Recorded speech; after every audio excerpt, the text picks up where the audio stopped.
Amados, vamos abrir a palavra de Deus na primeira epístola de Paulo aos Tessalonicenses, capítulo 1, a partir do versículo 6.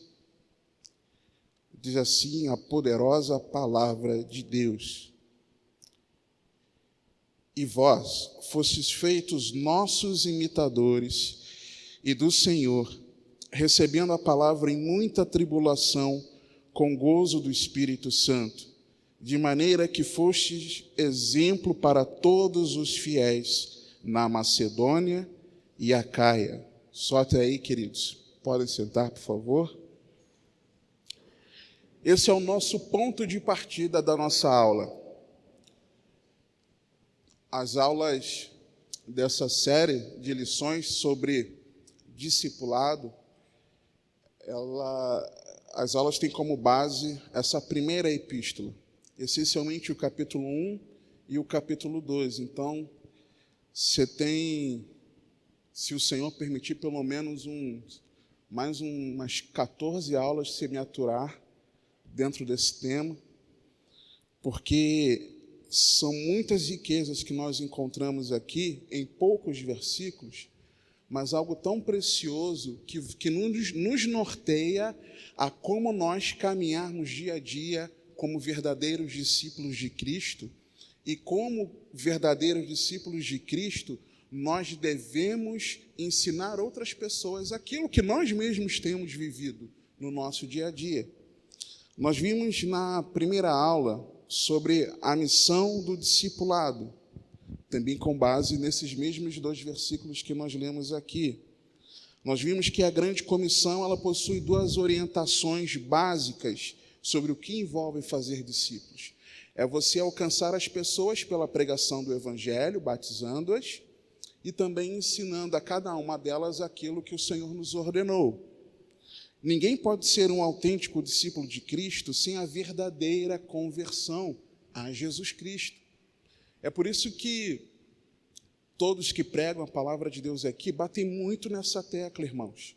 É por isso que culto após culto o Senhor tem nos ensinado, nos exortado e nos encorajado de diferentes maneiras a nós compreendermos o Evangelho, reconhecer isso de forma que isso seja gerado fé no nosso coração, e essa fé produz em nós fruto digno de arrependimento. Porque não tem como, nós precisamos de uma conversão genuína e o aprendizado dessa nova vida em Cristo através do ensino bíblico. É fundamental isso. Por isso a missão do discipulado ela precisa ser a vanguarda de todos os esforços da igreja. Qual é a missão, inclusive, do nosso ministério, Igreja Bíblica Cristã? É expandir o reino de Deus pela pregação do genuíno evangelho e ensinando as pessoas tudo aquilo que Jesus nos ordenou. Essa é a nossa missão como ministério, porque é a missão da igreja, foi a missão que o Senhor nos deu. Só que apesar de tudo isso, irmãos, nós temos algo muito grave.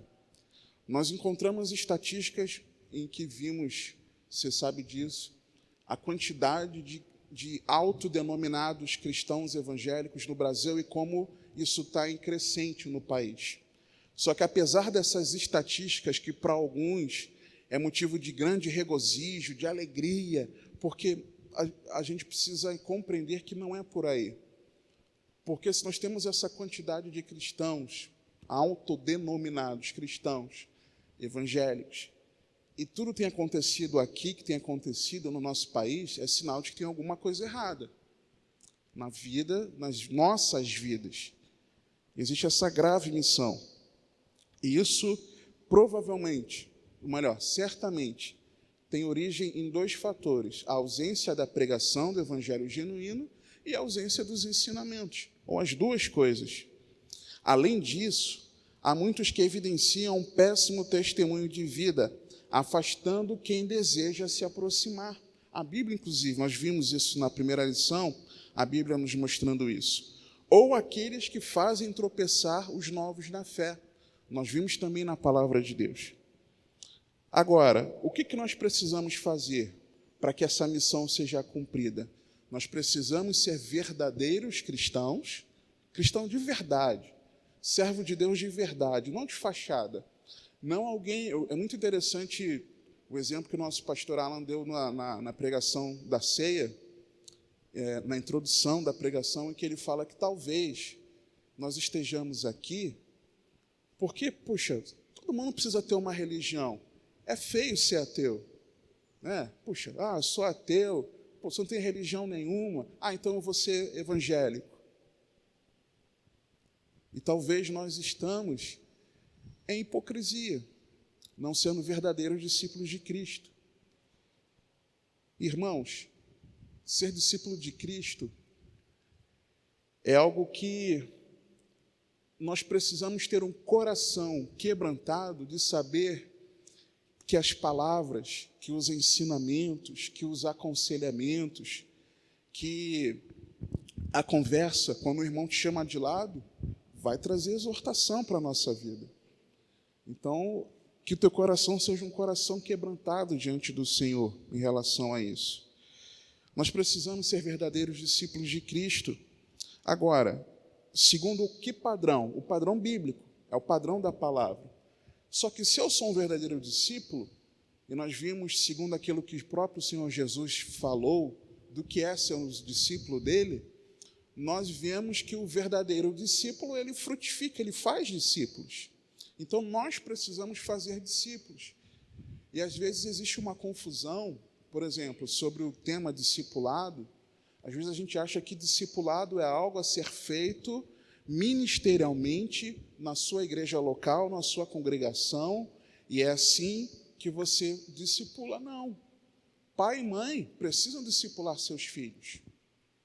Você, no meio da tua vizinhança, você, aquela pessoa nova na fé, você precisa ser o discipulador dela.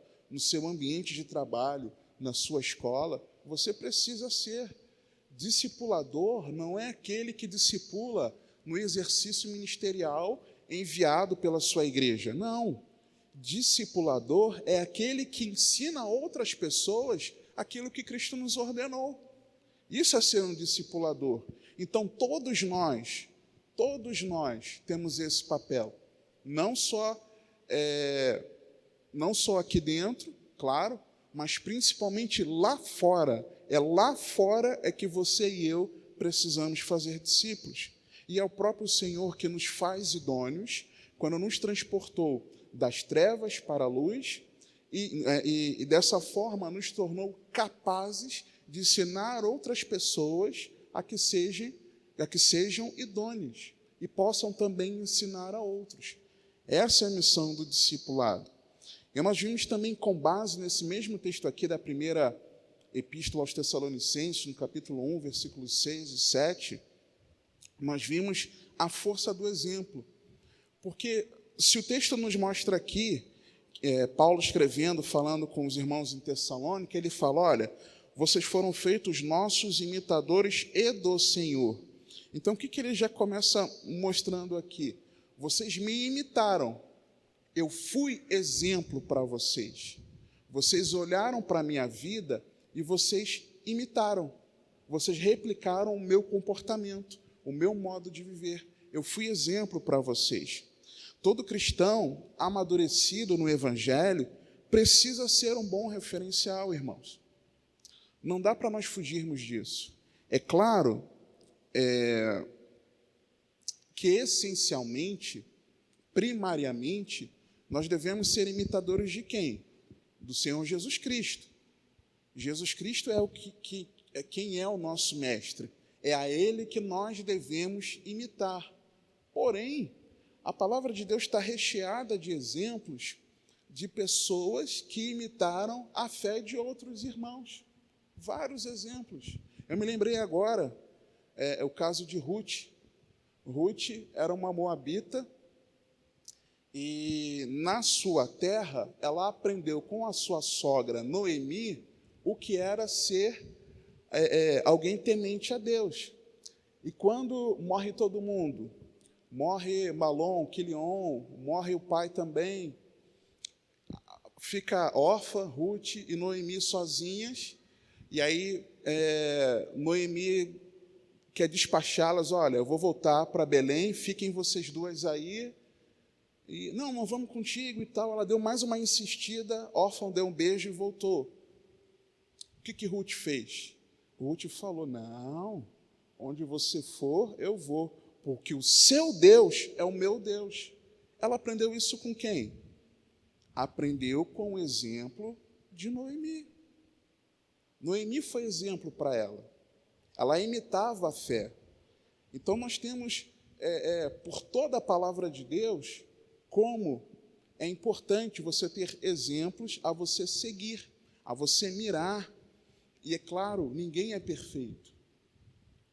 Eu não sou perfeito, você não é perfeito, ninguém de nós somos perfeitos. Porém, amados, nós precisamos mirar a fé dessas pessoas e seguir o seu exemplo. Nós vimos, amados, nós vimos na última lição que o termo grego para imitadores é mimetes, de onde vem a palavra mímica. Eu até lembrei do mimeógrafo. E descreve alguém que imita outra pessoa, especialmente para seguir o seu exemplo ou ensino. Então, não era apenas absorver a informação. Você fala, a pessoa escuta e não produz efeito algum no coração da pessoa, na vida da pessoa. Não, pelo contrário, é algo que gera transformação no seu viver. Jesus Cristo mudou o meu viver. E com quem você, a partir do que você passou a conhecer Jesus? A partir da fé de alguém que pregou o evangelho para mim, e nos meus primeiros momentos da fé, ou nos meus momentos difíceis, essa pessoa esteve comigo, me ajustando para aquilo que era a vontade de Deus. A igreja em Tessalônica imitou a equipe missionária e a Jesus Cristo a ponto de se tornarem modelo. O termo para a palavra modelo do versículo 7, ou exemplo, dependendo da tua versão, é a palavra tupos ou tipos, que significa marca visível, impressão, figura, imagem.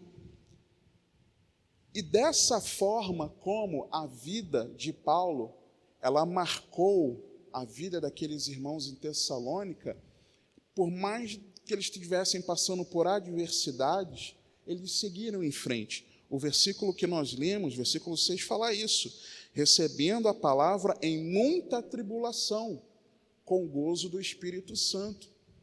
E nós vimos na última aula, irmãos, que aquele discipulado com os irmãos em Tessalônica foi um discipulado muito rápido, porque Paulo estava em Tessalônica, logo em seguida ele foi perseguido, de Tessalônica ele foi para Bereia, e Bereia, vida se convertendo a Cristo. Os judeus em Tessalônica, ouvindo que Paulo estava ganhando vidas em Bereia, eles saíram de Tessalônica, percorreram cerca de 72 quilômetros e foram lá para perseguir a Paulo. Paulo, então, é enviado para Atenas. E depois de Atenas, ele vai para Corinto. Quando ele chega em Corinto, depois de ouvir as notícias que ele ouviu, trazidas por Timóteo e Silas, ele escreve isso.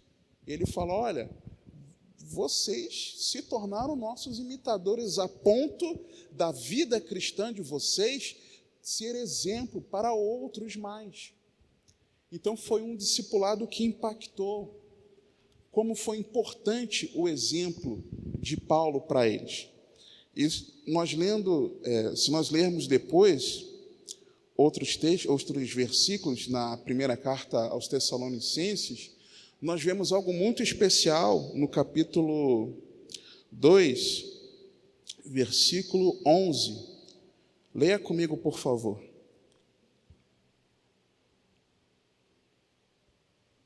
A partir do versículo 10, perdão. Vós e Deus sois testemunhas de quão santa e justa e irrepreensivelmente nos ouvimos para convosco os que crestes, assim como bem sabeis de que modo vos exortávamos e consolávamos e testemunhávamos a cada um de vós. A cada um de vós, como o Pai a seus filhos, para que vos conduzisseis dignamente para com Deus, que vos chama para o seu reino e glória. Paulo cuidou de cada um. Como eu não sei, irmãos, mas de uma forma sobrenatural, na capacitação do Espírito Santo, Paulo discipulou cada um da igreja em Tessalônica. E isso é impressionante. E nós conseguimos ver aí a força do exemplo. Não foi apenas um ensino, não foi apenas uma pregação, ou uma série de ensinos ou pregações, mas Paulo discipulou cada um daquela igreja, irmãos. Ah, quantos irmãos eram? Eram 3, eram 10, eram 20, não sei, irmãos. Mas eu sei que a Bíblia está dizendo que ele cuidou de cada um. É o que eu sei. Então essa é a força do exemplo. Mesmo num tempo curto, a intensidade, a dedicação que ele se lançou para aquela vida, gerou uma fé tamanha neles, que eles perseveraram em Cristo Jesus, sendo exemplo para outras comunidades, exemplos para outras igrejas. E exatamente é isso que nós veremos aqui, nessa aula. O exemplo de Paulo. O exemplo do apóstolo Paulo.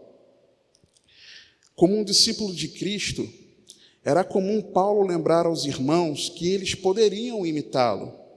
Paulo ele não fugia disso, não. Paulo não ficava só, olha, imitem a Cristo. Ele não falava isso. Ele falava também, mas Paulo falava, me imita. Olha o meu exemplo. Veja como eu... É assim que eu faço? É assim que eu me comporto nessa situação? É dessa forma que... Olha para mim. Paulo chamava a responsabilidade, irmãos. Paulo não ficava correndo. Olha, você tem que ter o olhar em Jesus e não olha para mim. Não, irmãos. Paulo chamava a responsabilidade para ele. Olha para mim. Olha o meu exemplo. E por que ele podia fazer isso? Nós vamos ver aqui nessa aula de hoje. Por que Paulo podia fazer isso? E por que nós deveríamos também fazer? Nós também devemos chamar a responsabilidade para nós. Imagine, irmãos, você e eu ensinando algumas pessoas, uma pessoa, você está corrigindo a pessoa na palavra de alguma coisa, e você fala para a pessoa assim, olha, você está errado nisso, você não deveria mentir, porque a Bíblia diz que o pai da mentira é o diabo. E vários textos na palavra nos mostram que mentira é pecado, e que quem pratica a mentira vai para o inferno. Você ensinou, você fez certo, você exortou, mas você é um mentiroso. Você, ainda que o outro não saiba, talvez, mas você não se sente à vontade de você chegar e falar, olha para o meu exemplo, veja se eu vivo na prática da mentira. Você tem coragem de fazer isso? Eu tenho essa coragem. Eu posso fazer isso? Você pode fazer isso? Em diferentes questões? Paulo fazia, irmãos. Paulo fazia. E muitos exemplos. E nós vamos ver aqui na palavra de Deus diversos textos, se assim o Senhor permitir, e que Paulo chamava para ele essa responsabilidade, irmãos. Por exemplo, já que nós estamos na primeira epístola, vamos para a segunda, no capítulo 3.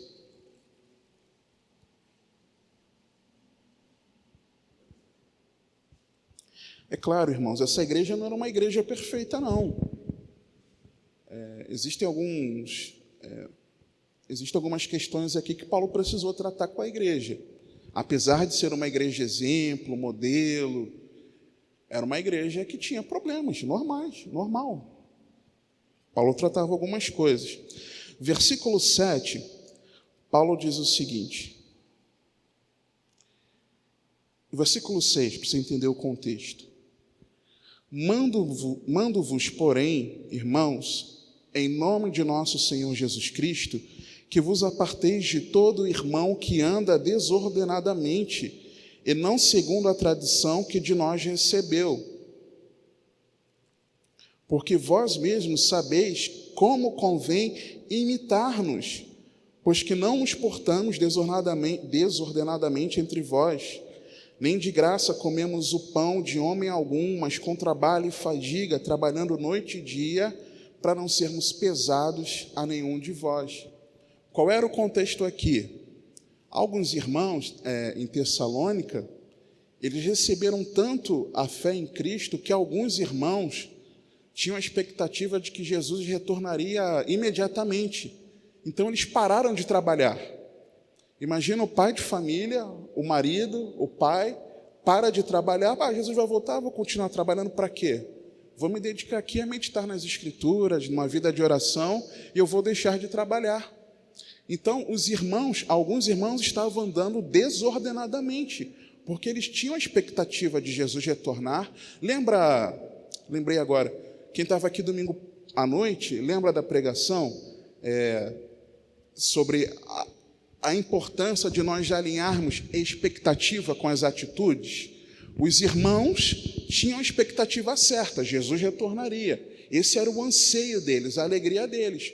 Qual era a atitude errada? Eles viraram vagabundos. Para ser bem claro, um português claro com você.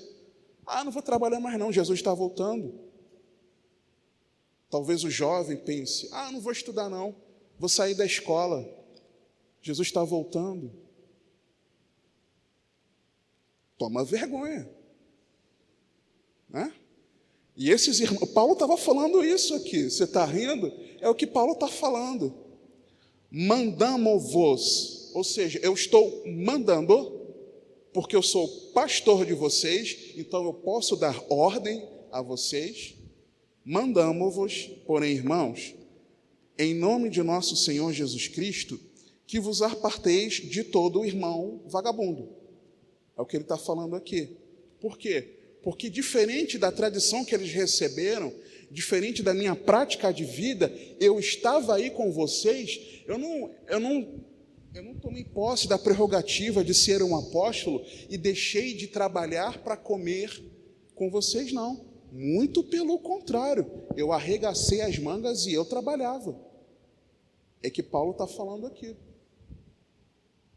Segue o meu exemplo, me imita.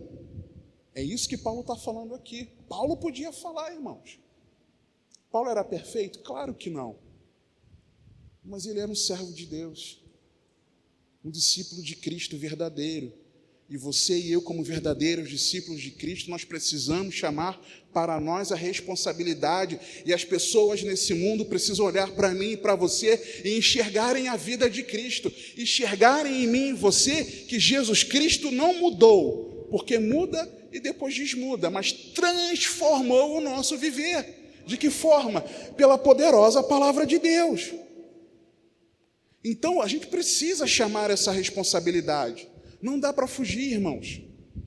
Muitos irmãos, eu muitas vezes dei péssimo exemplo, mas chega. Eu preciso dar bons exemplos e chamar a responsabilidade. Você precisa chamar a responsabilidade. Eu estou te exortando nisso porque eu vivo isso na palavra. Olha o meu exemplo. Claro, a gente vai pregar a palavra, mas a gente vai usar o exemplo de cada um porque vive a palavra. E é isso que Paulo fazia.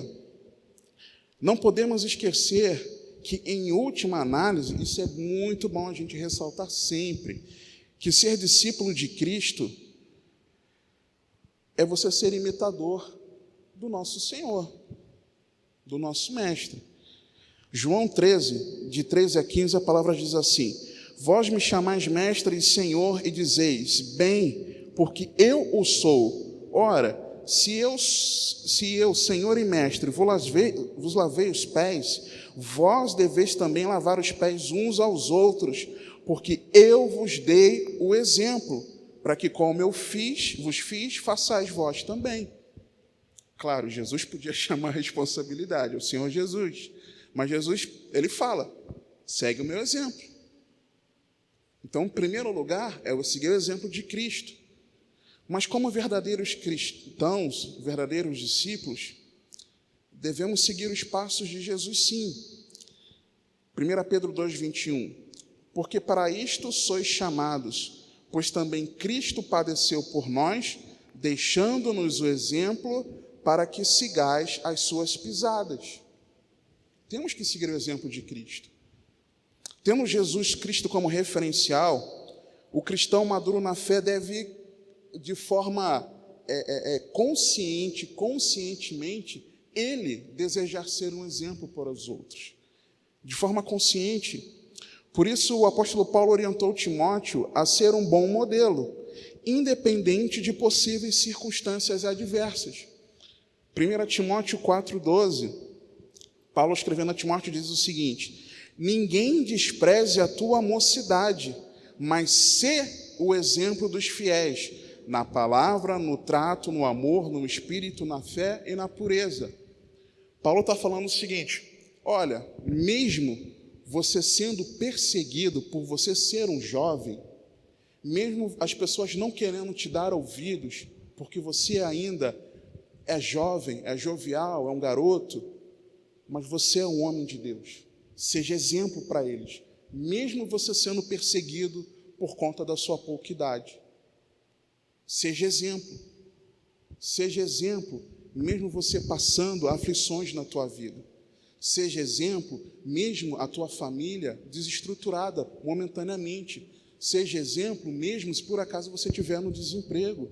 Seja exemplo, mesmo que algumas coisas na sua vida estejam conturbadas. Mas você precisa ser um exemplo. Eu preciso ser um exemplo, mesmo em meio às adversidades, amados. Nós precisamos. Paulo mostra a Timóteo que nos últimos dias, iniciados, às vezes nós confundimos que os últimos dias são os anos desse momento da geração que testemunhará o retorno de Cristo. Mas, na verdade, os últimos dias, na palavra de Deus, apontam para desde quando Jesus encarnou. Desde que Jesus encarnou, morreu naquela cruz pelos nossos pecados e ressuscitou, já são os últimos dias. Então, a promessa, por exemplo, de Joel 2, do derramar do Espírito Santo, era para os últimos dias. Que últimos dias? Agora, quando Jesus está para retornar? Não, desde que Jesus veio. Jesus veio, subiu aos céus. Quando ele subiu aos céus, veio a derramar do Espírito Santo. Atos 2. Então, últimos dias significa isso. Então, abra comigo 2 Timóteo 3, por favor.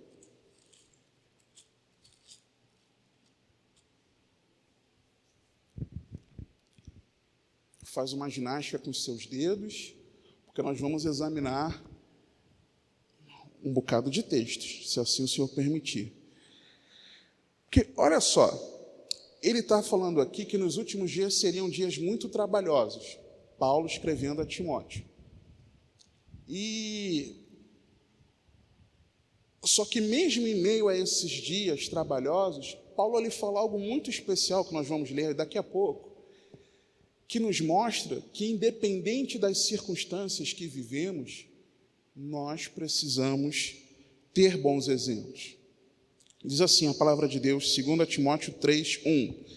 Sabe, porém, isto, que nos últimos dias sobrevirão tempos trabalhosos, porque haverá homens amantes de si mesmos, avarentos, presunçosos, soberbos, blasfemos, desobedientes a pais e mães, ingratos, profanos, sem afeto natural, irreconciliáveis, caluniadores, intemperantes, cruéis, sem amor para com os bons, traidores, obstinados, orgulhosos, mais amigos dos deleites do que amigos de Deus, tendo a aparência de piedade, mas negando a eficácia dela. Destes, afasta-te. O que Paulo está falando aqui? Timóteo, vai ter uma galera que vou te contar, meu irmão, um pessoal, uma turma que vai ser terrível. Vão praticar toda sorte de pecados. O que você faz? Corre desses, foge, não tenha comunhão com eles. Paulo escreveu aqui. Então, dentro desse contexto, nós vimos que a palavra trabalhosos aqui do texto, talvez na tua versão ela fale um pouquinho diferente. Em outras versões ela é traduzida como difíceis, tempos difíceis, ou ainda tempos terríveis, dependendo da versão. E essa palavra é o termo grego chalepos, que significa severo, selvagem, difícil, perigoso, doloroso, feroz, cruel e difícil de lidar. Parece que nós estamos falando de 2020. Então, nesse contexto nosso, do ano em que estamos, por exemplo, são esses tempos difíceis, esses tempos trabalhosos, esses tempos penosos, amados. Só que, lendo a palavra de Deus, olhando a história, observando ao nosso redor e olhando para dentro de nós, é evidente nós enxergarmos uma sociedade perdida, irmãos. Uma sociedade com pessoas caracterizadas por todos os tipos de perversão, egoísta, artificial. E talvez você pense assim: Paulo está falando com Timóteo sobre as pessoas lá fora, as pessoas que não estão na igreja. É disso que ele está falando. Não, irmãos. Paulo está falando dos crentes. Amantes de si mesmos, avarentos, presunçosos, soberbos, blasfemos, desobedientes a pais e mães, ingratos, profanos, sem afeto natural, irreconciliável, caluniador, intemperante, cruel, sem amor para com os bons, traidor, obstinado, orgulhoso, mais amigo dos eleitos do que amigo de Deus, tem cara de crente, mas nega o poder da vida cristã, versículo 5 quer dizer isso. Ele está falando dos irmãos, ele não está falando do mundo, ele está falando de mim e de você. Nós somos assim, nós, igreja de Cristo. Você está entendendo? Que o Senhor tenha misericórdia de nós. E aí, essa que é a questão. Porque ele está falando dentro do contexto da igreja.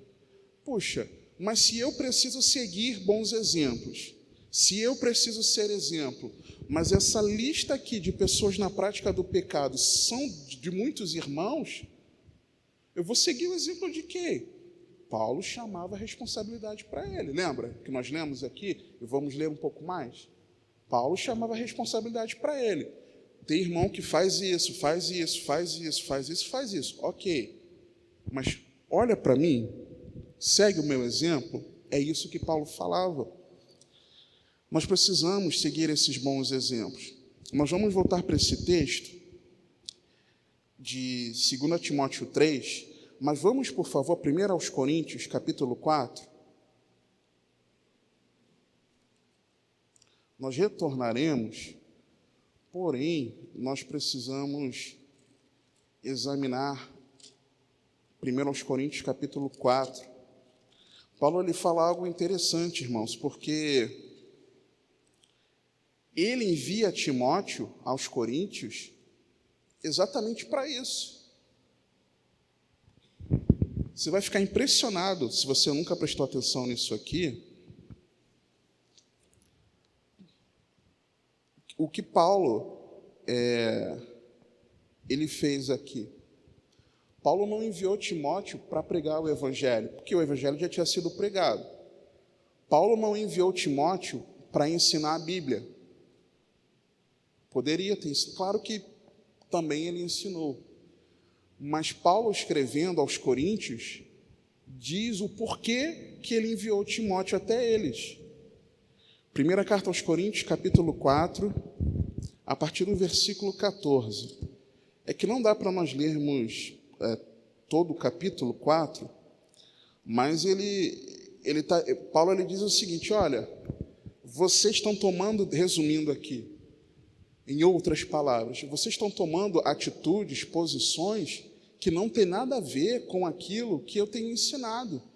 Vocês têm caminhado com as próprias pernas de vocês. Tem até um versículo aqui, o versículo 8. Já estáis fartos, já estáis ricos, sem nós reinais. E quisera reinasseis, para que também nós viéssemos a reinar convosco. Ou seja, vocês estão querendo viver a vidinha de vocês, e vocês estão desprezando aquilo que eu ensino e oriento vocês. E é exatamente por conta disso que eu enviei Timóteo. E aí o versículo 14 diz o seguinte: E aí ele fala o quanto que ele sofreu, o quanto que ele é injuriado. E aí, a partir do versículo 14, ele diz: não escrevo essas coisas para vos envergonhar, mas admoesto-vos como meus filhos amados.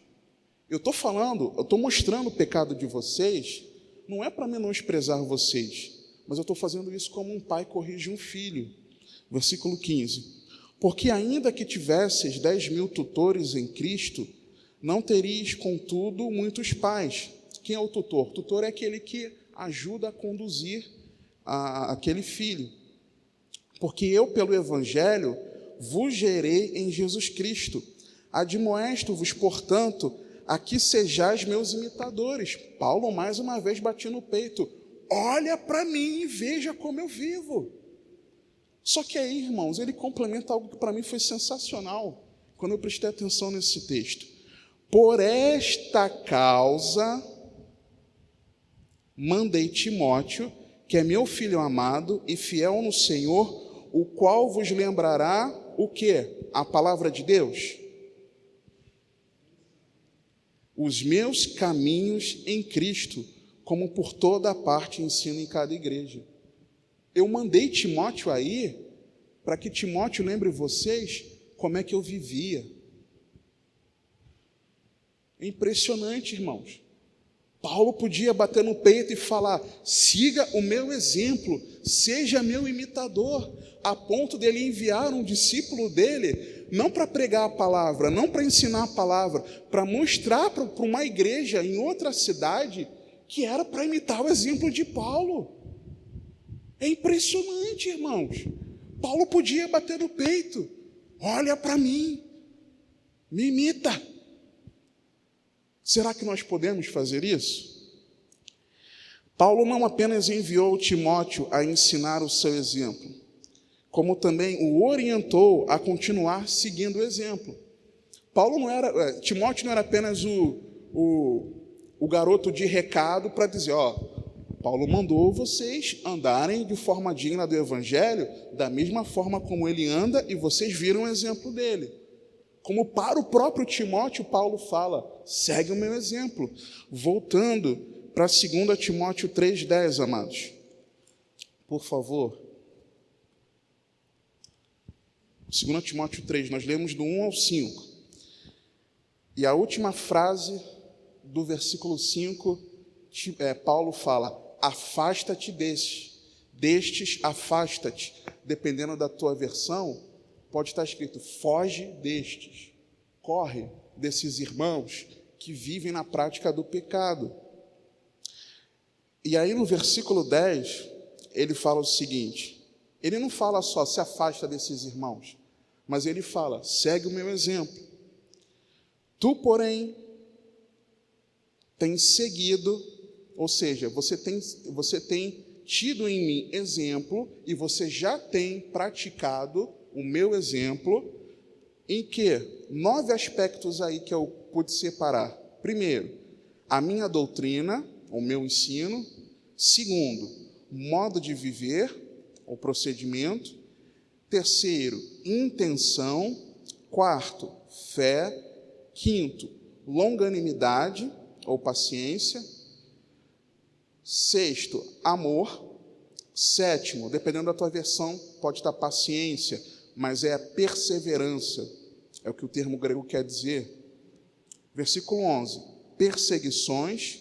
8, e aflições, em 9º lugar, tais quais me aconteceram em Antioquia, em Icônio e em Listra. Quantas perseguições sofri, e o Senhor de todas me livrou. E também todos os que piamente querem viver em Cristo Jesus padecerão perseguições. Paulo dá uma receita para Timóteo no que era para ele continuar seguindo o exemplo dele. Timóteo, você que já tem seguido o meu exemplo, continua seguindo o meu exemplo em 9 aspectos. 9 aspectos. Primeiro deles, doutrina, ensino. No próprio capítulo, a partir do versículo 14, olha o que a palavra de Deus diz. Tu, porém, permanece naquilo que aprendeste e de que foste inteirado, sabendo de quem o tens aprendido, e que desde a tua meninice sabes as sagradas Escrituras, que podem fazer-te sábio para a salvação pela fé que há em Cristo Jesus. Toda a Escritura é divinamente inspirada e proveitosa para ensinar, para repreender, para corrigir, para instruir em justiça, para que o homem de Deus seja perfeito e perfeitamente instruído para toda boa obra. Nós vamos ler alguns textos aqui, desses 9 aspectos, do próprio Paulo escrevendo cartas e ele dizendo isso que ele falou com Timóteo, que era para Timóteo continuar seguindo, em outros textos, de outras cartas, para outros irmãos, ele escreve essas 9 coisas aqui, esses 9 aspectos, essas 9 características as quais os irmãos deveriam imitar na própria vida do apóstolo Paulo. A primeira delas é aqui mesmo, nós já vimos. Ele fala que Timóteo deveria permanecer naquilo que ele aprendeu, foi inteirado, sabendo de quem ele aprendeu. De quem? Do próprio Paulo. E não só do Paulo, mas também na infância, através da sua mãe e da sua avó. Segundo, ele fala no versículo 10 sobre o modo de viver. Eu só não vou chamar de parte B do texto, porque nós vamos ter... Não fiz a contagem aqui das letras, né? A, B, C, D, E, F, mas... A primeira, a segunda agora, modo de viver. Primeira carta aos Coríntios, capítulo 10. Olha comigo, impressionante. Nós vamos voltar para 2 Timóteo 3:12, 3, 10 e 11. Mas olha primeiro aos Coríntios, capítulo 10. Um texto muito conhecido, mas é importante você entender o contexto dele. E que Paulo estava falando exatamente isso. Você tem seguido o meu modo de viver. Capítulo 10, versículo 32. No capítulo 10, Paulo está dando muitas orientações para os irmãos, da maneira como eles deveriam se portar no trato a outros irmãos, em relação ao que comer, se aquilo escandalizava o irmão, para de fazer porque está escandalizando. E aí no versículo 32 ele fala assim: portai-vos de modo que não deis escândalo nem aos judeus, nem aos gregos, nem à igreja de Deus, como também eu em tudo agrado a todos, não buscando o meu próprio proveito, mas o de muitos, para que assim se possam salvar. Uma pausa aqui. Eu abro mão de coisas que para mim não tem problema algum, por amor aos meus irmãos, para que os meus irmãos não se percam. É o que ele começou a falar aqui. E aí ele emenda, continua o que ele está falando. Capítulo 11, versículo 1. Sede meus imitadores, como também eu de Cristo. E louvo-vos, irmãos, porque em tudo vos lembrais de mim e retendes os preceitos como vos entreguei. Então Paulo podia falar: segue o meu exemplo, segue o meu modo de viver, imite aquilo que eu faço. E no contexto aqui, ele estava falando, da mesma forma como eu abro mão de mim mesmo pelos meus irmãos em Cristo, para que eles possam se salvar, para que eles possam ser salvos, melhor dizendo, segue esse exemplo, abra mão do orgulho pelo irmão, abra mão.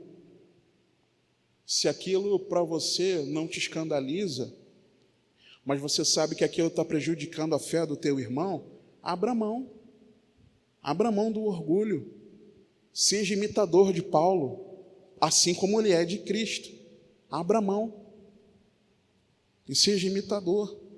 Paulo ele continua no versículo 10, de 2 Timóteo 3, tu tens seguido também a minha intenção, o meu propósito.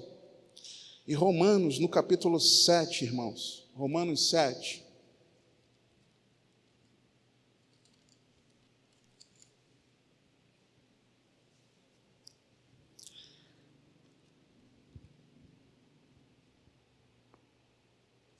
No capítulo 6, ele mostra como estar em Cristo nos liberta do cativeiro do pecado. No capítulo 7, é um grande exemplo, uma grande demonstração de um judeu convertido a Cristo que deseja sinceramente seguir a Cristo, sinceramente, de alguém transformado no Senhor Jesus, que deseja sinceramente seguir a Cristo. E no versículo 18, ele diz assim: porque eu sei que em mim, isto é, na minha carne, não habita bem algum, e com efeito, o querer está em mim. Ou seja, a minha intenção é boa. Que intenção? De viver para a glória de Deus, de viver longe do pecado, de não voltar a pecar. Esse desejo, essa intenção de viver para a glória do Senhor Jesus, eu tenho dentro de mim. Esse é o meu querer, é o meu desejo, é minha vontade. Timóteo, você tem seguido a minha intenção. Qual é a minha intenção? A minha intenção é de viver para a glória de Deus. O querer está em mim, mas não consigo realizar o bem, porque não faço o bem que quero, mas o mal que não quero, esse faço. Ora, se eu faço o que não quero, já não faço eu, mas o pecado que habita em mim.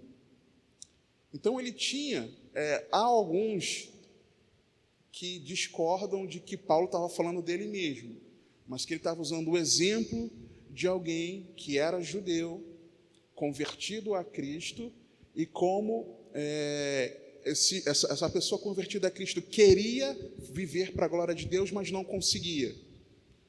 E aí, tanto que no capítulo 8, ele dá um brado... vamos continuar, que esse texto é maravilhoso. 21.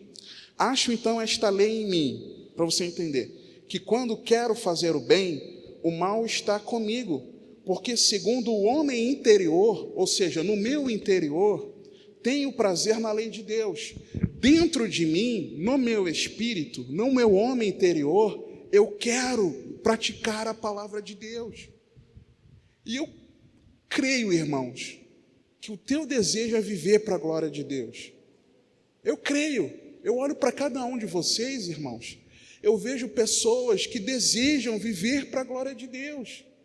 É por isso que vocês estão aqui na escola bíblica, porque vocês querem aprender aquilo que o Senhor tem a nos ensinar.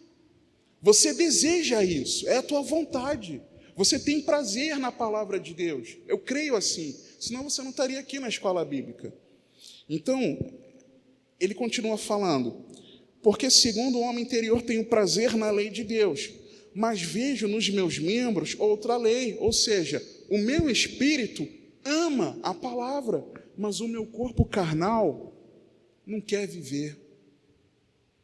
É por isso que a palavra de Deus diz que a nossa carne milita contra o Espírito Santo, não contra o nosso espírito, é espírito com E maiúsculo, contra o Espírito Santo, o Paráclitos.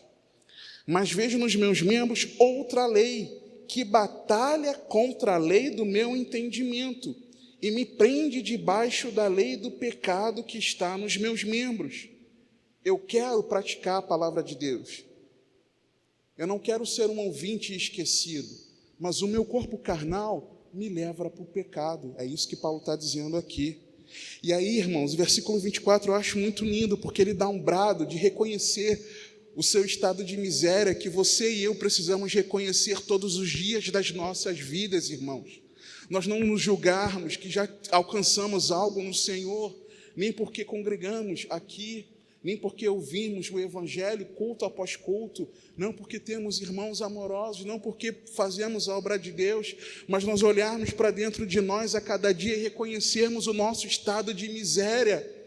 E num clímax assim, Paulo, ele escreve: miserável homem que sou, eu sou miserável.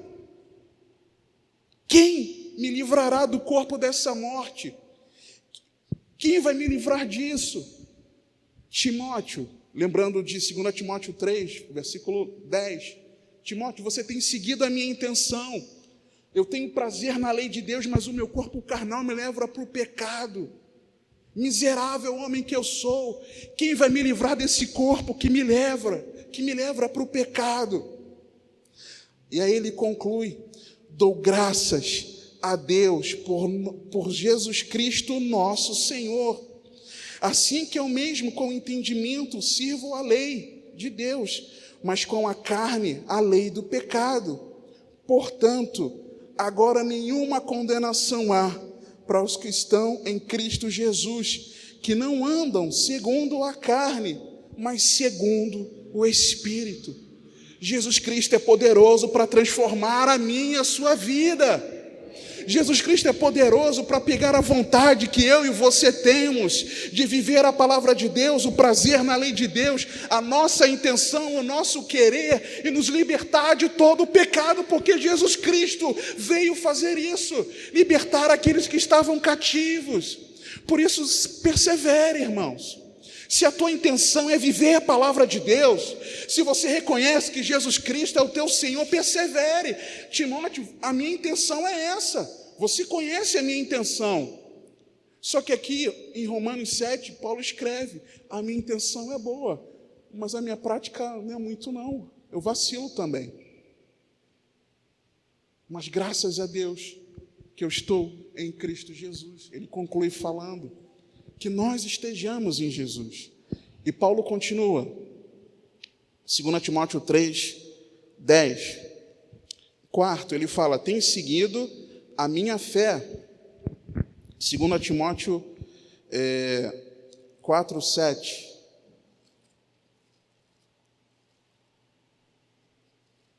Você conhece muito bem esse texto, mas eu prefiro que você leia comigo para que fique melhor fixado na tua mente.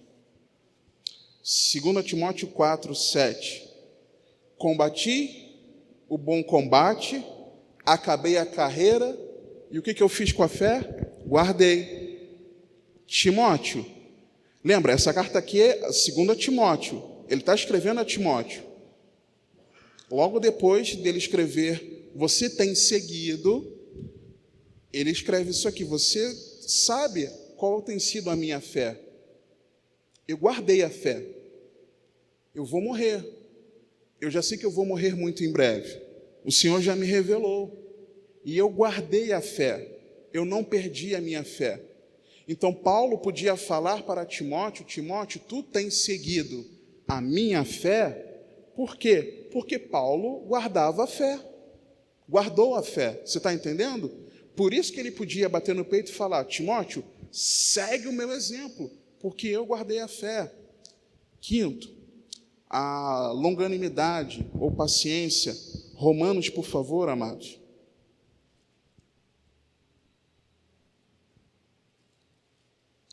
Carta aos Romanos, capítulo 8, versículo 22. Você está prestando atenção que todos esses textos que nós estamos lendo agora, dessas 9 características, são textos do próprio apóstolo Paulo falando? Ele falou, 2 Timóteo 3, 10 e 11, ele fala 9 características para Timóteo, que Timóteo já seguia e era para continuar seguindo em oposição aos falsos irmãos. E aí, em outros textos, Paulo demonstra que ele vivia cada uma dessas 9 características. É importante você prestar atenção que não são outras pessoas escrevendo, é o próprio Paulo falando da vida dele. Romanos 8, 22. Porque sabemos que toda a criação geme e está juntamente com dores de parto até agora. E não só ela, mas nós mesmos que temos as primícias do Espírito, também gememos em nós mesmos, esperando a adoção, a saber, a redenção do nosso corpo. Porque em esperança fomos salvos. Ora, a esperança que se vê não é esperança, porque o que alguém vê, como também o esperará, mas se esperamos o que não vemos, com paciência o esperamos. Então Paulo podia falar para Timóteo: Timóteo, você tem seguido a minha longanimidade. Por quê? Porque Paulo era alguém longânimo. Paulo era paciente. Paulo sabia que lá no final da sua vida, ele encontraria com o Senhor Jesus. Ele tinha paciência. Ele era longânimo. Que nós tenhamos essa paciência, irmãos. O Senhor já está voltando. É só mais um pouquinho. É só mais um pouquinho. Tenha paciência, tranquilo. Na direção do Espírito Santo. O Senhor em breve virá para nos buscar.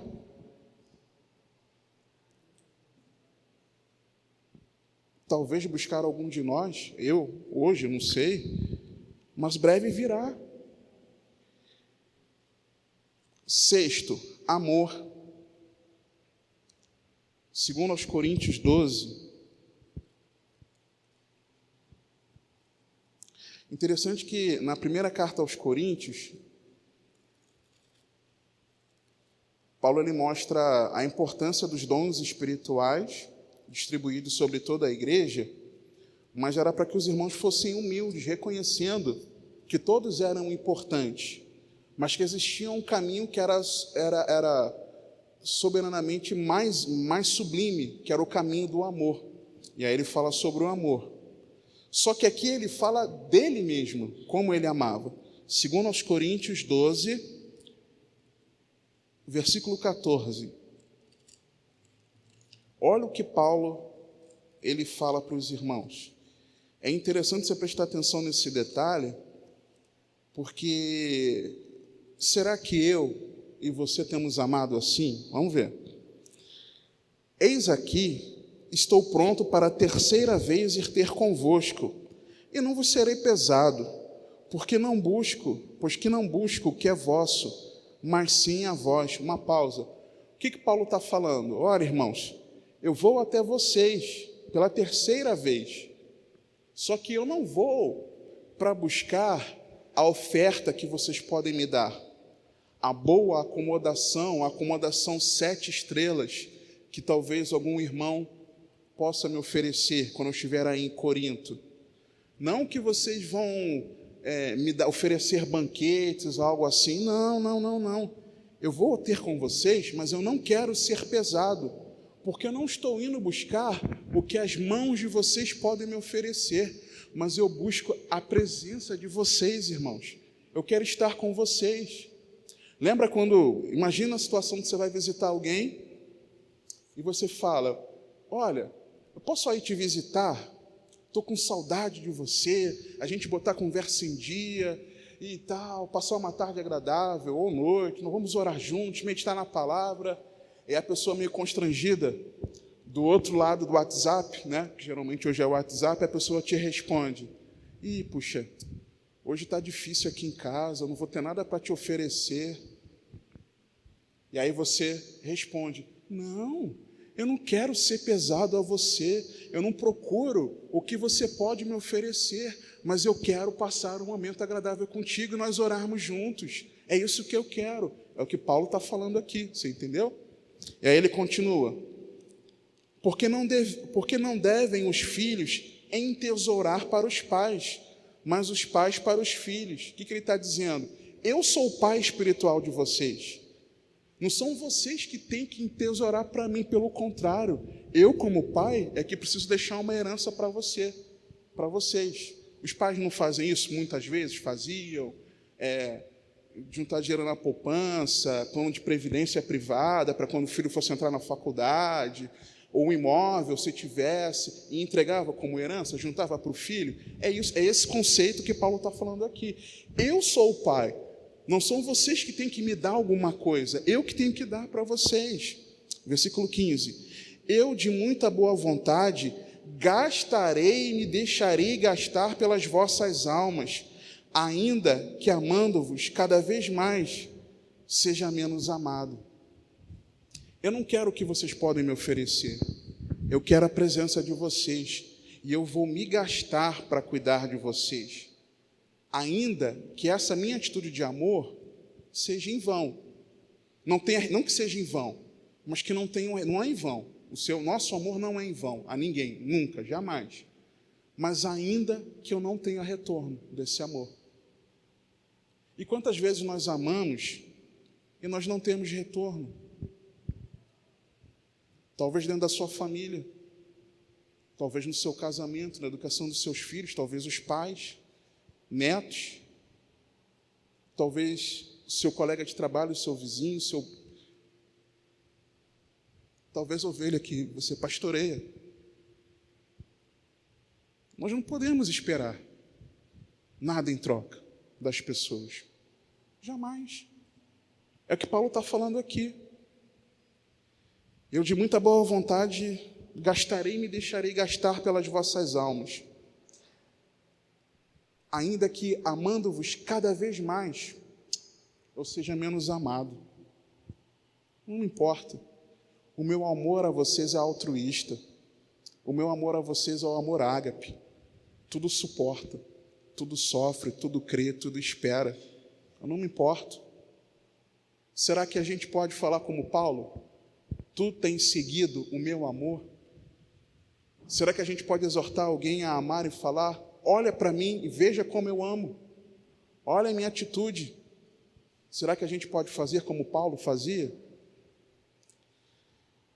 Acabando, meus irmãos. 7, perseverança. 2 Coríntios ainda, volta alguns capítulos, por favor, capítulo 4.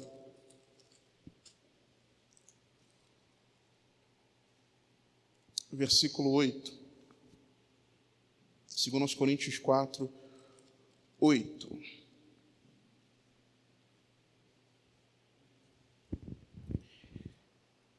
Vamos ler do 8 ao 11 e depois do 16 ao 18. Em tudo somos atribulados, mas não angustiados, perplexos, mas não desanimados, perseguidos, mas não desamparados, abatidos, mas não destruídos, trazendo sempre por toda parte a mortificação do Senhor Jesus no corpo, para que a vida de Jesus se manifeste também no nosso corpo. E assim nós, que vivemos, estamos sempre entregues à morte, por amor de Jesus, para que a vida de Jesus se manifeste também na nossa carne mortal. Versículo 16 agora. Por isso, não desfalecemos, mas ainda que o nosso homem exterior se corrompa, o interior, contudo, se renova de dia em dia, porque a nossa leve e momentânea tribulação produz para nós um peso eterno de glória muito excelente, não atentando nós nas coisas que se veem, mas nas que se não veem, porque as que se veem são temporais, e as que se não veem são eternas. Não importa o que aconteça, eu vou perseverar, é o que Paulo está dizendo. Será que nós podemos perseverar? Será que nós seremos, conforme a pregação do nosso irmão Gessé, há 2 quartas-feiras, a igreja perseverante? Seremos esses, irmãos? É algo para nós pensarmos. Penúltimo, 1 Tessalonicenses, capítulo 2. Primeira carta, epístola de Paulo aos Tessalonicenses, capítulo 2. Olha que interessante o que Paulo diz aqui. Versículo 1. Porque vós mesmos, irmãos, bem sabeis que a nossa entrada para convosco não foi vã, mas mesmo depois de termos antes padecido e sido insultados em Filipos, como sabeis, tornamo-nos ousados em nosso Deus para vos falar o Evangelho de Deus com grande combate. Paulo era perseguido, irmãos. Peguei aqui só um exemplo. O que Paulo fala aqui? Olha, depois de ter passado por Filipos, como vocês sabem, onde nós fomos muito insultados, eu fui até aí para pregar o Evangelho para vocês. Eu fui perseguido. Importa aquele que verdadeiramente quer ser um discípulo de Cristo, será perseguido. E deixa eu aproveitar aqui, já que eu lembrei, eu creio que é o Senhor querendo nos lembrar isso. Irmãos, não se engane. Nós seremos perseguidos. Não se engane. A palavra de Deus diz, Jesus Cristo nos disse, sereis odiados de todas as nações. E isso inclui o Brasil. Não se engane. Não se engane que vai ser moleza. Lembra do pastor Omar, que foi sequestrado junto com alguns filhos, mais algumas pessoas, por terroristas, lá na fronteira com o Níger, bem próximo, e ele morreu, foi morto? Pedido de oração que o missionário Jefferson nos fez. Não se engane, isso vai acontecer comigo e com você. Não se engana. Um dia, a Rosana estava lendo a Bíblia com a Ana Beatriz, e ela estava lendo sobre a morte de Cristo. Era o texto, já encerrando algum evangelho. E aí, a Rosana ensinando para ela, lendo, de que Jesus foi preso, e sofreu, foi escarnecido, cuspido, e foi crucificado. Ela virou para a Rosana e falou: mamãe, os soldados, eles vão nos prender, e eles vão nos matar. Quem que falou isso para ela, irmãos? Foi a mãe? Não. Fui eu? Não. Não se engane. Não se engane. Se no dia da aflição você se mostra frouxo, é aí que você é fraco. A palavra de Deus nos diz isso. Não se engane. Não se engane. O que tem acontecido na China, antes desse problema de saúde, a igreja já estava sendo perseguida, muito. As igrejas nos lares. Não se engane. Não pense que não vai acontecer nada. A não ser que o Senhor te leve antes. Me leve antes. Aí é outra coisa. Nós já estamos sendo perseguidos. Eu não posso, segundo a lei que o nosso governador sancionou, uma lei já antiga que caducou, mas aí ressuscitaram ela e o governador sancionou algumas semanas, assinou o decreto. Eu não posso pregar, segundo a lei, que o homossexualismo é pecado. E é homossexualismo, porque é da prática. Se alguém se sentir ofendido por isso, essa pessoa, segundo a lei, a pessoa pode me denunciar. Isso que eu acabei de falar agora aqui. Lá fora, eu não posso pregar isso em ambiente público. Se eu pregar isso, eu posso ser preso.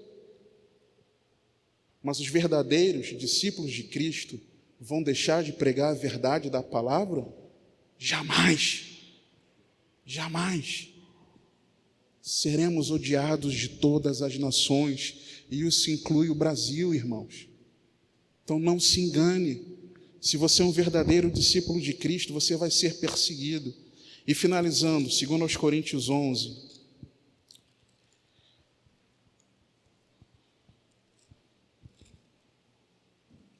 Capítulo 11, versículo 24. Olha como Paulo sofria, irmãos.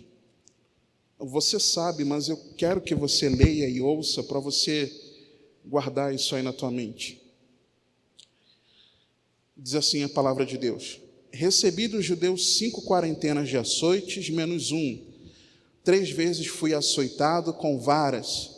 Uma vez fui apedrejado 3 vezes, sofri naufrágio, uma noite e um dia passei no abismo, em viagens muitas vezes, em perigos de rios, em perigos de salteadores, em perigos dos da minha nação, em perigos dos gentios, em perigos na cidade, em perigos no deserto, em perigos no mar, em perigos entre os falsos irmãos, em trabalhos e fadiga, em vigílias muitas vezes, em fome e sede, em jejum muitas vezes, em frio e nudez, além das coisas exteriores, me oprime ou pesa sobre mim, dependendo da versão, cada dia, ou aflige, cada dia o cuidado de todas as igrejas. Paulo sofria, irmãos. Paulo sofreu muito. Paulo muito se afligia. E aí, é por conta de tudo isso que ele podia dizer: tu, pois, tens seguido o meu exemplo. É por isso que ele podia bater no peito e dizer: irmãos, sigam o meu exemplo. Filipenses, capítulo 3, o último texto que nós vamos ler.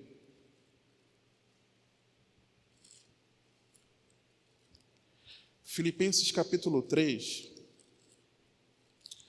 Há algumas semanas, quase um mês talvez, pastor Sandro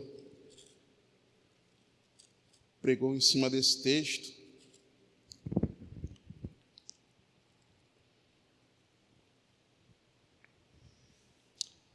E tem algo muito interessante para você prestar atenção aqui, porque Paulo podia ser um exemplo para os irmãos. Versículo 8, não vou ler o capítulo todo não, para não ficar muito extenso. Mas versículo 8, a partir do 8, o que Paulo fala? Irmãos, eu cheguei a vocês, eu não me canso, eu não me aborreço de escrever para vocês. E aí ele fala, olha, eu, como judeu, eu era judeu da mais alta estirpe, eu era zeloso pela palavra, eu seguia a prática religiosa ali muito bem, eu fui circuncidado ao 8º dia, eu era um judeu assim, muito bem considerado. Mas aí no versículo ele fala, mas o que para mim era ganho, reputei-o perda por Cristo. E na verdade, tenho também por perda todas as coisas, pela excelência do conhecimento de Cristo Jesus, meu Senhor.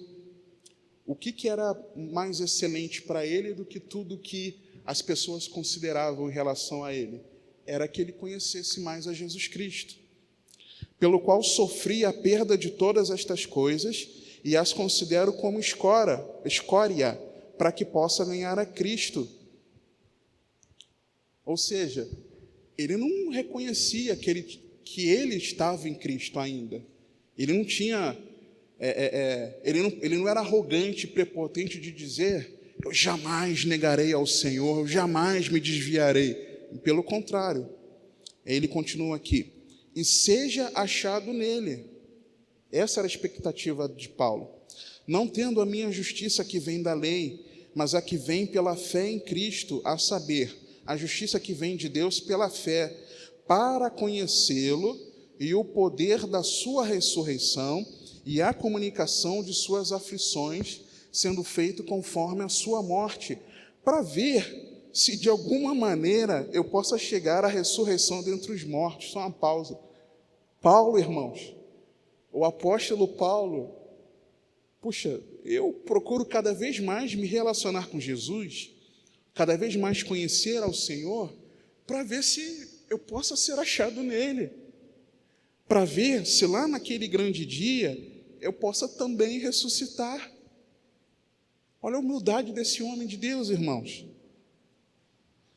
Versículo 12, não que já tenha alcançado, ou que já seja perfeito, mas prossigo para alcançar aquilo para o que fui também preso por Cristo Jesus. Esse era o objetivo de vida dele, o propósito dele. Irmãos, quanto a mim, não julgo que o haja alcançado, mas uma coisa faço, e é que, esquecendo-me das coisas que atrás ficam, e avançando para as que estão diante de mim, prossigo para o alvo, pelo prêmio da soberana vocação de Deus em Cristo Jesus. Por isso, todos quantos já somos perfeitos, ou seja, todos nós que nos consideramos verdadeiros discípulos de Cristo, sintamos a mesma coisa, ou seja, nós ainda não estamos salvos. Jesus ainda não voltou. Nós ainda não estamos na glória com o Senhor. É o que ele está dizendo aqui. Sintamos isto mesmo. E se sentis alguma coisa de outra maneira, também Deus vos revelará. Ou seja, você que se considera um verdadeiro discípulo de Cristo, não acha que você é alguém porque você não é, porque eu não acho. Faz como eu estou fazendo. Se você por acaso pensa de forma diferente, que Deus te revele. Ou seja, se você acha que você é alguma coisa que jamais você negará ao Senhor e que jamais você abandonará a fé, olha, que Deus possa te revelar que você está errado. É que Paulo está dizendo aqui. Você que sente diferente, eu sou espiritual, eu jamais negarei a Cristo. Lembra de Pedro? Eu jamais te negarei, Senhor. É o que Paulo está falando aqui.